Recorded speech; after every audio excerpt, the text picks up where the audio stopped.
Hi guys, in this video I want to talk to you about a new journey that I've embraced probably about 4 years now. Where I've been truly intentional about how I operate daily. And so I want to take you back to 2016. In 2016, I remember starting my day as normal, and I began to feel a little lightheaded with all the different conditions that were happening in society and some different things that was happening in my personal life.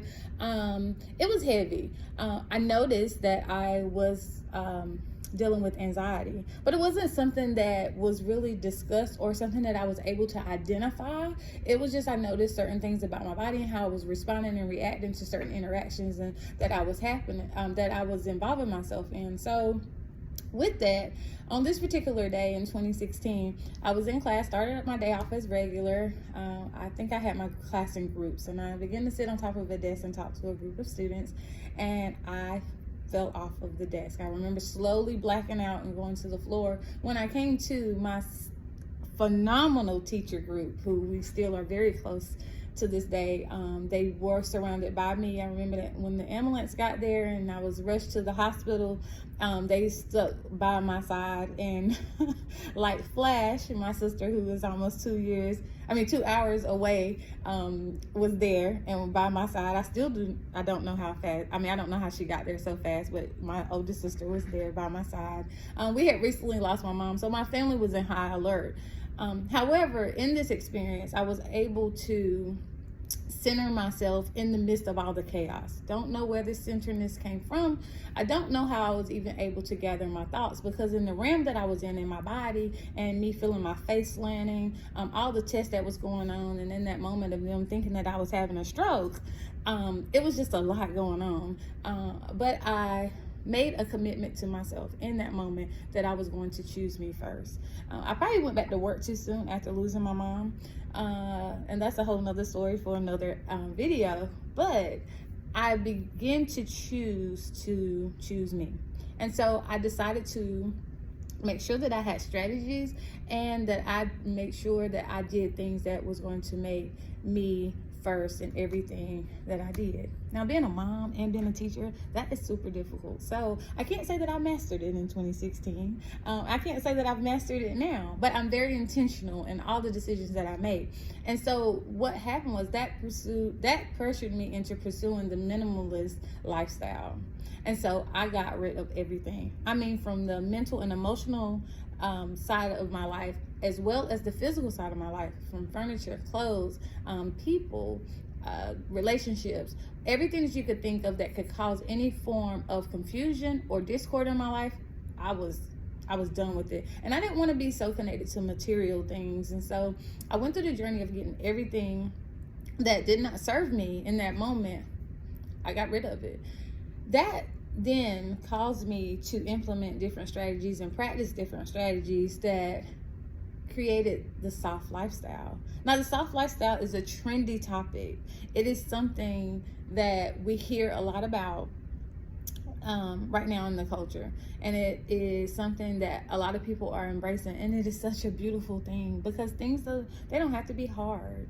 We can, as educators, have a soft lifestyle, and we can create stress-free learning environments, and we can have stress-free learning experiences.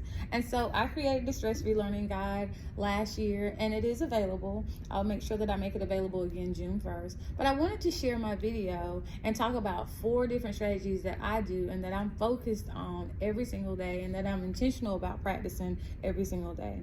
And that is making sure that I slow down, and I'm mindful that the slower I go, the faster I get there. Also, to remove all forms of confusion. If it's not clear, if it's not direct, it's definitely not for me.